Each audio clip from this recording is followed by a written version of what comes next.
روزی تلاش کرتے ہیں. اب روزی تلاش کرنا یہ پرندوں کا کام، پیٹ بھرنا اللہ کا کام. ایسے ہی تدبیر اختیار کرنا تمہارا کام، بقیہ تدبیر کا نتیجہ نکالنا، ایکشن کا رزلٹ اور اس کا ثمرہ دینا، یہ اللہ کا کام ہے. انسان کا کام صرف تدبیر کرنا ہے. یہ تم پرندوں سے سیکھو کہ وہ اپنے گھونسلوں میں بیٹھے ہوئے رزق کا انتظار نہیں کرتے، بلکہ وہ بھوکے پیٹ صبح صبح اپنے گھونسلوں سے روزی کی تلاش میں تدبیر کے لیے نکل پڑتے ہیں. اب اس تدبیر کا جو ثمرہ ہے، تدبیر کا جو رزلٹ ہے، وہ اللہ تبارک و تعالیٰ اس طرح عطا کرتا ہے کہ تم نے تدبیر کی، خالی پیٹ اپنے گھونسلوں سے نکلے.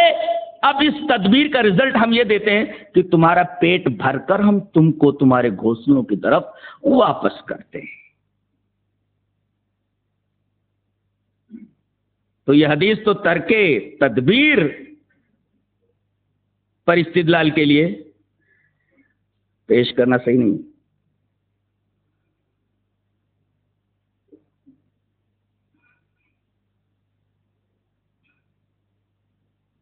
تقدیر پر ایمان لانے سے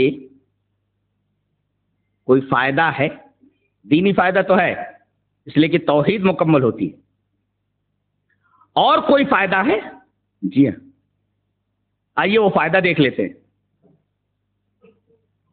فائدہ ایک حدیث میں بیان کیا گیا. حدیث اس طرح: وعن ابی ہریرہ رضی اللہ تعالی عنہ قال قال رسول اللہ صلی اللہ علیہ وسلم من یاخذ عنی هؤلاء الکلمات فیعمل بهن او يعلم من يعمل بهن فقال ابو هريره فقلت انا يا رسول الله فاخذ بيدي فعد خمسا وقال اتق المحارم تكن اعبد الناس وارض بما قسم الله لك تكن اغنى الناس واحسن الى جارك تكن مؤمنا واحب للناس ما تحب لنفسك تكن مسلما ولا تكثر الضحك فان كثرة الضحك تميت القلب. رواه الترمذی فی کتاب الزہد. حضرت امام ترمذی اس حدیث پاک کو ایسے ہی کتاب الزہد میں لائیں.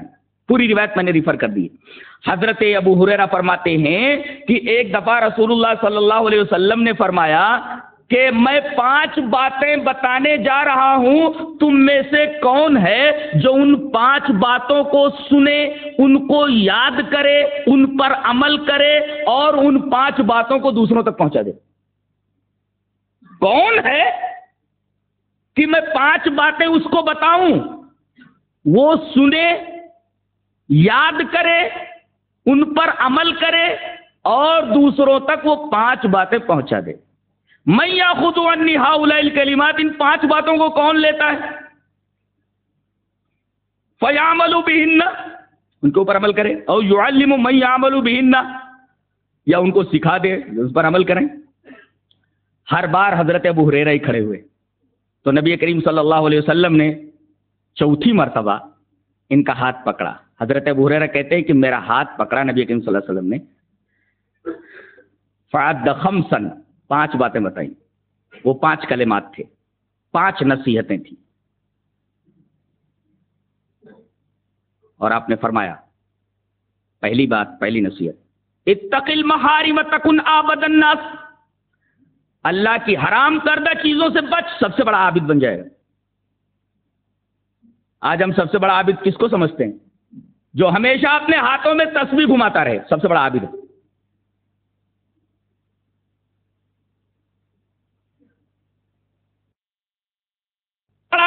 وہ سب سے بڑا عابد.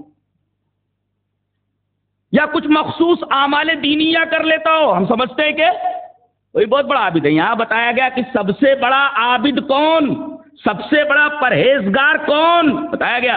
اتق المحارم تکن اعبد الناس، اللہ کی حرام کردہ چیزوں سے بچ. جن جن چیزوں کو اللہ نے حرام کیا اس کے قریب بھی مت جا، بچ.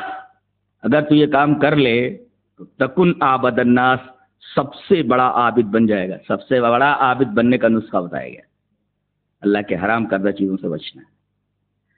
دوسری نصیحت آپ نے یہ فرمائی، اس کو بھی ذہن نشین کر. نبی کریم صلی اللہ علیہ وسلم نے فرمایا حضرت ابو ہریرہ کیا؟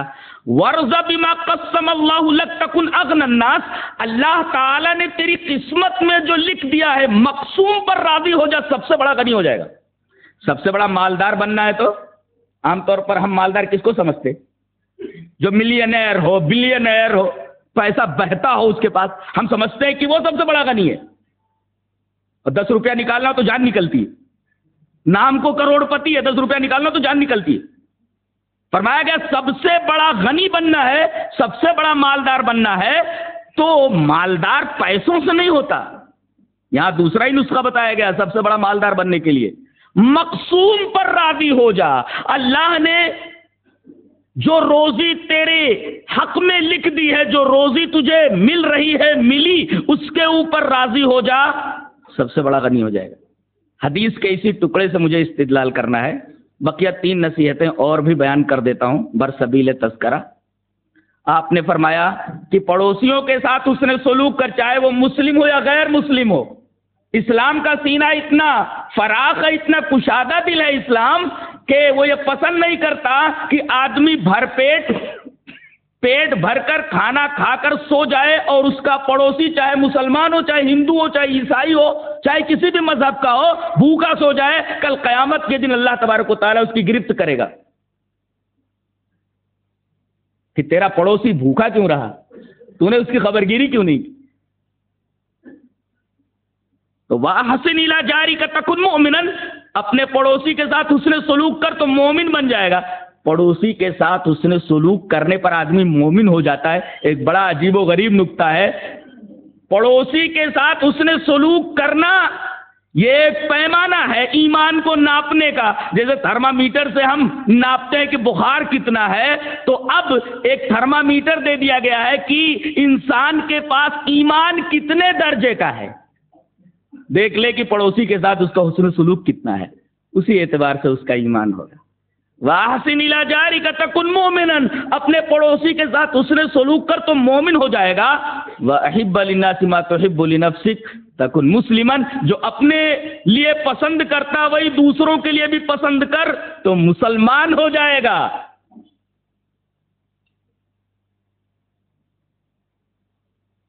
کیا انسان یہ پسند کرتا ہے کہ مجھے کوئی ستائے، میرے اوپر کوئی ظلم کرے، میں بھوکا رہوں وغیرہ وغیرہ، کسی کو خراب مال دوں جب وہ خود نہیں چاہتا کہ مجھے کوئی خراب مال دے پیسہ پورا لے کر کے؟ تو جو تم اپنے لیے پسند کرتے ہو وہی دوسروں کے لیے پسند کرو تو مسلمان ہو جاؤ گے۔ آج تو پھٹا جوتا دے کر کے اللہ کی راہ میں آدمی حاتم طائی کی قبر پر لات مارنے کی کوشش کرتا ہے۔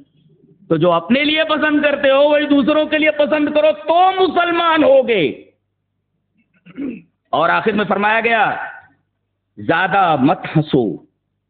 آج باقاعدہ ٹی وی چینلز ہیں ہنسنے، فرمایا گیا زیادہ مت ہنسو، اس لیے کہ زیادہ ہنسنا دل کو مردہ کر دیتا ہے۔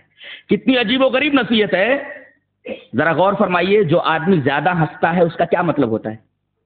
زیادہ ہنسنے والے آدمی کے بارے میں یہی کہا جاتا ہے نا کہ یہ آدمی انتہائی غیر سنجیدہ ہے، انتہائی غیر ذمہ دار ہے۔ جس آدمی کے اوپر ذمہ داریوں کا بارے گرا ہو اس کے ہونٹوں پر ہنسی آئے گی؟ وہ تو ذمہ داری کے بوجھ سے دبا ہوا ہوتا ہے۔ جو جتنا زیادہ ذمہ دار ہوتا ہے اتنا ہی زیادہ سنجیدہ ہوتا ہے، اتنا کم ہنستا ہے۔ زیادہ ہنسنا یہ انسان کے غیر سنجیدہ اور غیر ذمہ دار ہونے کا اظہار ہے، اس کی علامت ہے، اس کی شناخت ہے۔ اور سب سے بڑی بات تو یہ کہ مرنے کے بعد اسے کہاں جانا ہے اسے اپنا انجام معلوم نہیں۔ انجام معلوم ہونے سے پہلے آدمی کہے مار کر کے ہنسے، صرف ہنستا رہے، اس کے انتہائی غیر ذمہ دار اور غیر سنجیدہ ہونے کی علامت ہے۔ اور اسلام یہ چاہتا ہے کہ جتنے بھی میرے ماننے والے ہیں سب انتہائی ذمہ دار ہوں، انتہائی سنجیدہ ہوں۔ اسلام یہ پسند نہیں کرتا کہ میرا ماننے والا کوئی غیر ذمہ دار ہو اور کوئی غیر سنجیدہ ہو۔ اسلام ذمہ دارانہ زندگی، سنجیدگی سے بھری زندگی گزارنے کی تلقین کرتا ہے، نصیحت کرتا ہے۔ وہ یہ پسند نہیں کرتا کہ کوئی بھی مسلم غیر ذمہ دار ہو، نکما ہو، ناکارہ ہو اور اسی طریقے سے غیر سنجیدہ ہو. اور زیادہ ہنسنا یہ غیر سنجیدگی اور غیر ذمہ دار ہونے کی علامت ہے. اس حدیث پاک سے ہمیں دوسری نصیحت کو مستدل بنانا ہے کہ اللہ نے جو انسان کی قسمت میں لکھ دیا ہے اس پر راضی ہو جائے تو سب سے بڑا غنی ہو جائے گا. اللہ تعالیٰ نے روزی کی جو تقسیم رکھی ہے، کسی کو کروڑ پتی بنایا ہے، کسی کو ارب پتی بنایا ہے، کسی کو لکھ پتی بنایا ہے، کوئی نانے شبینہ کو محتاج ہے. یہ جو روزی کے اندر فرق مراتب، روزی کی تقسیم میں فرق مراتب جو رکھا ہے اللہ نے، یہ ایک مصلحت اور انتہائی زبردست حکمت پر مبنی ہے. کائنات کو چلانے کے لیے یہ فرق مراتب ہونا ضروری تھا، نہیں تو کائنات نہیں چل سکتی تھی. یہ امیری اور غریبی کا فرق ایک حکمت اور مصلحت پر مبنی ہے، اس کے بغیر کائنات نہیں چل سکتی تھی. اس وجہ سے یہ فرق مراتب رکھا گیا. ظاہر ہے کسی کو زیادہ ملا، کسی کو کم ملا، تو جس کو کم ملے اس کو رنجیدہ نہیں ہونا چاہیے کہ فلاں آدمی کو زیادہ ملا مجھے کم کیوں ملا. اس لیے کہ اگر مقسوم کے اوپر وہ ایمان نہیں لائے گا تو ذہنی ٹینشن میں مبتلا ہو جائے گا، حسرت کا اظہار کرے گا، جزا و فضا کرے گا. اگر آدمی مقسوم کے اوپر ایمان لے آئے تو اس ذہنی ٹینشن سے دور ہو جائے گا. ایک کافر اور مسلمان کے درمیان امتیاز کرنا ہو تو صرف ایک مثال لے لیجئے کہ ایک اللہ کے نہ ماننے والے کا کوئی عزیز، کوئی رشتہ دار بیمار ہو گیا، اسے جلدی سے ہاسپٹل پہنچایا گیا، ڈاکٹروں نے تھوڑی دیر ٹریٹ کیا لیکن وہ آدمی جانبر نہیں ہو سکا، مر گیا.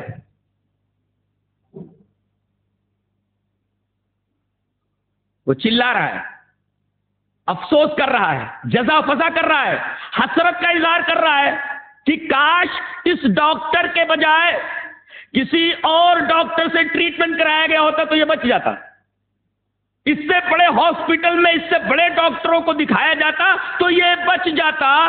ہم لوگوں سے غلطی ہوئی کہ بڑے ہاسپٹل میں نہیں لے گئے. دیکھ رہے ہیں وہ حسرت کا اظہار کر رہا ہے، ذہنی پریشانی کے اندر مبتلا ہے، اس کا ذہنی سکون، قلبی سکون چھن گیا ہے. اور ایک مسلم جس کا تقدیر کے اوپر ایمان ہے، مقسوم کے اوپر ایمان ہے، فائدہ دیکھیے ایمان بالقدر کا. بیمار ہوا اس کا کوئی عزیز، بیٹا، بیوی، باپ، بھائی، اسے ایک ہاسپٹل میں لے جایا گیا، ڈاکٹر نے ٹریٹمنٹ کیا لیکن وہ جانبر نہیں ہو سکا، مر گیا. یہ جزا فضا نہیں کرے گا، اس لیے کہ وہ یہ کہے گا کہ تقدیر میں یہی لکھا ہوا تھا، اس کی موت لکھی ہوئی تھی، اتنے دن کی اس کی حیات تھی. اس کو اور کسی بڑے ہاسپٹل میں بھی اگر لے جایا جاتا، کسی اور بڑے ڈاکٹر سے ٹریٹمنٹ کرایا جاتا، تب بھی اس کا یہی انجام ہونا تھا. بتائیے اب یہ اس طریقے کا اعتقاد رکھنے والا ذہنی پریشانی میں مبتلا ہوگا، ٹینشن میں مبتلا ہوگا، حسرت کا اظہار کرے گا، پریشانی کا اظہار کرے گا، جزا اور فضا کرے گا، کسی صدمے کا اظہار کرے گا؟ قطعاً نہیں. تو ایمان بالقدر، ایمان بالمقسوم انسان کو ذہنی سکون اور قلبی اطمینان عطا کرتا ہے. یہ اس کا مادی فائدہ ہے. تو اخروی فائدہ تو ہے ہی، اس کا مادی فائدہ بھی.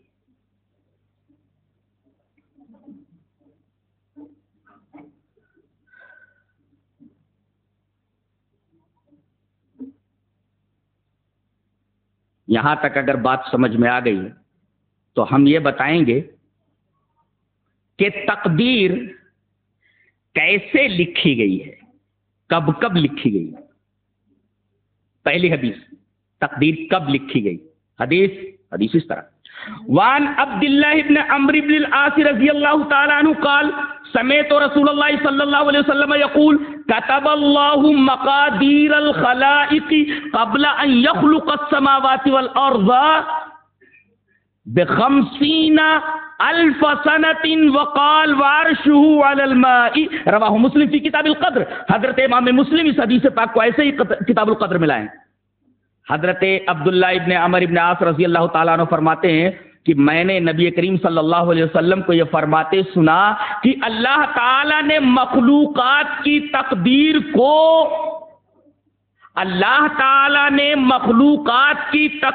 کو زمینوں اور آسمانوں یعنی کائنات کی تخلیق سے 50,000 سال پہلے لکھ دیا. ایک تقدیر کب لکھی گئی؟ زمینوں اور آسمانوں، اس کے مجموعے کا نام کائنات ہے، یونیورس ہے.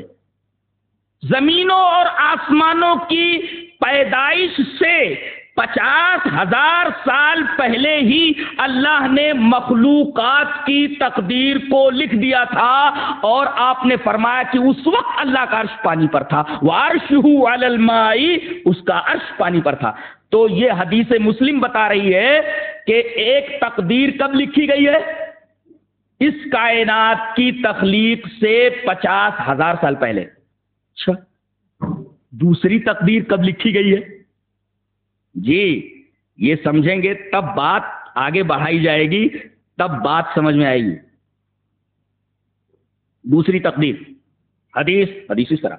وعن عبد الله رضی اللہ تعالی عنہ قال حدثنا رسول اللہ صلی اللہ علیہ وسلم وهو الصادق المصدوق ان احدکم یجمع خلقه في بطن امه 40 يوما ثم يكون في ذلك علقة مثل ذلك ثم يكون في ذلك مضغة مثل ذلك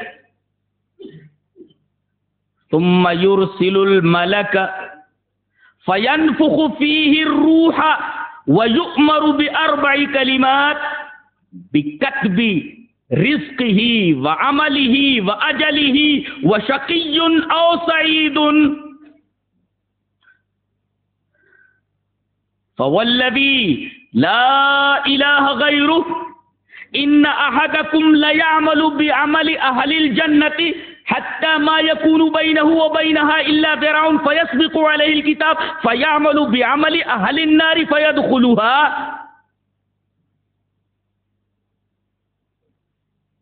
وإن أحدكم ليعمل بعمل أهل النار حتى ما يكون بينه وبينها إلا ذراع فيسبق عليه الكتاب فيعمل بعمل أهل الجنة فيدخلها. رواہ مسلم فی کتاب التقدیر. حضرت امام مسلم اس حدیث پاک کو ایسے ہی کتاب القدر میں لائے ہیں، جہاں تقدیر کا چیپٹر ہے وہاں یہ حدیث لائے. حضرت عبداللہ رضی اللہ تعالیٰ عنہ فرماتے ہیں کہ ہم سے بیان کیا رسول اللہ صلی اللہ علیہ وسلم نے، اور آپ صادق و مصدوق ہیں. غور سے حدیث سنیے کہ بے شک تم میں سے ایک آدمی اس کی تخلیق یعنی اس کا نطفہ جمع رہتا ہے ماں کے پیٹ میں 40 دن. 40 ہو گیا. پھر اسی طرح 40 دن وہ جمع ہوا خون رہتا ہے. 40 دن نطفہ، 40 دن جمع ہوا خون علقہ، پھر 40 دن مضغہ لوتھڑا. کتنا ہوا؟ 40 از اکول ٹو 120 ہے نا. 4 مہینے ہو گئے. 4 مہینے ہو گئے. 120 دن کے 4 مہینے. 4 مہینے جیسے ہی پورے ہوتے ہیں، یہی وجہ ہے کہ عورت کا شوہر جب مر جائے تو اسے 4 مہینہ 10 دن عدت گزارنی ہے. 10 دن کی علت الگ ہے، 4 مہینہ تو متعین ہے نا بچے کی پیدائش کے. ثم یرسل الملک، پھر فرشتوں کو بھیجتا ہے، پھر حکم دیتا ہے اس میں روح پھونک دو. فینفخ فیہ الروح، 40 دن کے بعد فرشتے کو بھیجتا ہے اور فرشتے کو حکم دیتا ہے کہ اس میں روح پھونک دے. کہا پھونک دیا، زندگی آ گئی. یہی وجہ ہے کہ 40 40 دن 120 4 مہینے کے بعد بچہ اگر ساقط ہو کر پیدا ہو تو اسے کفن دفن کرنے کے ساتھ ساتھ نماز جنازہ بھی ادا کی جائے گی. علامہ البانی نے اسی حدیث سے استدلال کیا ہے. فَيَنْفُخُ فِيهِ الرُّوحُ 4 مہینے کے بعد روح پھونک دی گئی. پھر کہا جاتا ہے، حکم دیا جاتا ہے 4 باتیں لکھ لے. روح پھونکنے کے بعد وہ کہتا ہے باری تعالیٰ کیا لکھوں؟ کہا کہ لکھ اس کی روزی لکھ دے. یہ اپنی پوری زندگی میں کتنی روزی پائے گا، روزی لکھ دے اس کی. لکھ دیا اتنی روزی ملے گی. کہتا ہے باری تعالیٰ کیا لکھوں؟ اللہ فرماتا ہے اب لکھ دے اس کا عمل، یہ کیا کرے گا. اچھا رزق لکھ دیا، لکھ دیا. عمل لکھ دیا، لکھ دیا. اجل لکھ دے کتنا جیے گا، یہ اس کے بعد موت آ جانی ہے، یہ دنیا میں نہیں رہ سکتا. اجل بھی لکھ دی گئی، ہو گیا. اب لکھ دے چوتھی چیز کہ یہ شقی ہوگا کہ سعید، جہنم میں جائے گا کہ جنت میں جائے گا، یہ بھی لکھ دے. شقی او سعید، یہ بدبخت ہوگا کہ نیک بخت ہوگا، جنت میں جائے گا کہ جہنم میں جائے گا، یہ لکھ دے. تو 4 چیزیں یہاں لکھ دی گئی نا. یؤمر باربع کلمات، رزق لکھ دیا گیا، عمل لکھ دیا گیا، اجل مدت لکھ دی گئی جینے کی، اور پھر جنت میں جائے گا کہ جہنم میں جائے گا، سعید ہوگا کہ شقی ہوگا. یہ 4 چیزیں لکھ دے. لکھ دیا. پھر اس کے بعد نبی کریم صلی اللہ علیہ وسلم فرماتے ہیں بڑی پیاری بات، یاد رکھو بے شک تم میں سے ایک آدمی جنتیوں کے عمل کرتا رہتا ہے، روزہ رکھتا ہے، نماز پڑھتا ہے، صدقہ و خیرات کرتا ہے، جنتیوں کے عمل کرتا رہتا ہے، یہاں تک کہ اس کے درمیان اور جنت کے درمیان صرف 1 ہاتھ کا فاصلہ رہ جاتا ہے، 1 گز کا فاصلہ رہ جاتا ہے. لیکن پھر لکھا ہوا اس کے اوپر غالب آ جاتا ہے. فَيَسْبِقُ عَلَيْهِ الْكِتَابُ، جو لکھ دیا گیا ہے کہ یہ جنت میں جائے گا کہ جہنم میں جائے گا، اس کے اوپر سبقت لے جاتا ہے، وہیں سے وہ ٹرن لے لیتا ہے، جہنمیوں کے عمل کرنے لگتا ہے اور جہنم میں پہنچ جاتا ہے. اور تم میں سے ایک آدمی جہنمیوں کے عمل کرتا رہتا ہے، نہ روزہ رکھتا ہے، نہ نماز پڑھتا ہے، لوگوں کو ستاتا ہے، پریشان کرتا ہے، ظلم کرتا ہے، ہر پاپ کرتا ہے، اور کرتے کرتے یہاں تک پہنچ جاتا ہے حتی ما یکون بینہ و بینہا، جہنم اس کے درمیان صرف 1 گز کا فاصلہ رہ جاتا ہے. فیسبق علیہ الکتاب، لکھا ہوا سبقت لے جاتا ہے. فیعمل عمل اہل فیعمل بعمل اہل الجنہ، جنتیوں کے عمل کرتا رہتا ہے اور جنت میں پہنچ جاتا ہے. امام مسلم اس حدیث کو کتاب التقدیر میں لائے ہیں. تو ایک تقدیر لکھی گئی، زمین اور آسمان کی